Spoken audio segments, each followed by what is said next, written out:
And we find today that Muslims are in the firing line. We find that Muslims have become backward as far as science technology is concerned, as far as education is concerned. And the main reason is because we have gone away from the Quran and Sunnah. Previously, from the 8th to the 12th century, it was called as the Dark Ages. Dark for whom? Dark for the Europeans. The amount of advances the Muslim Arabs made, it is phenomenal. And if we read history, what we read in school, I myself have passed from a convent school, a Christian missionary school. I've got my education from there. It's later on, afterwards, I realized that what I read in school and in my medical college, I being a medical doctor, many things is something different.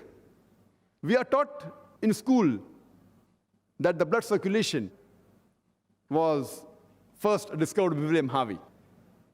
In fact, if you read the Quran, Quran speaks about the blood circulation. In Surah Nahl, chapter number 16, verse number 66, how does the food enter into the stomach?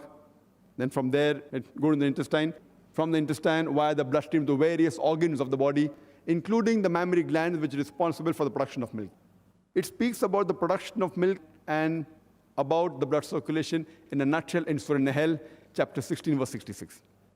After I did research, I came to know that the first human being who first described the blood circulation was Ibn Nafis, 600 years after the Quran was revealed and 400 years before William Harvey. But when we read in our textbook, we are told about William Harvey. How many of us know about Ibn Nafis? How many of us? Hardly anyone knows that Ibn Nafis was the first person who described the blood circulation. We learn about geography, but the person who drew the first world map of geography was Al-Idrusi in 1154. What we study, the digits in school, you know what it's called? It is called as Arabic numerals.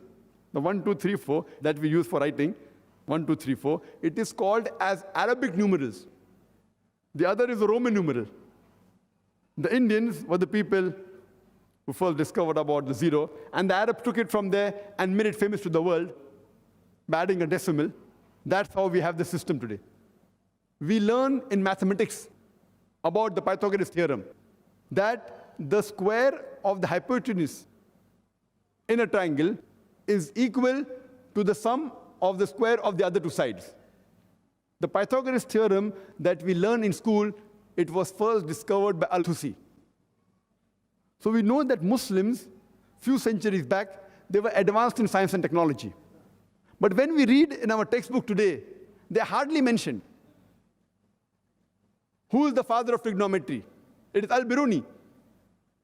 Have you heard of Al-Kindi? Al-Kindi wrote 200 works in mathematics, in geometry, in logic.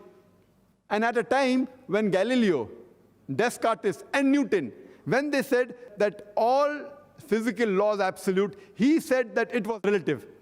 Later on, Albert Einstein did more research, and he propounded the theory of relativity.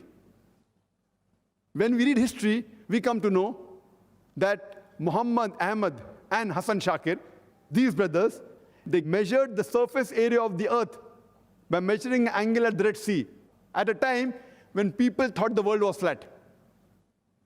We learn chemistry, and we are told that Geber is the person who discovered alcohol. It is Jabir ibn Hayyan, Jabir. When they write in our textbook, it is Geber, sounds like a Westerner, Geber.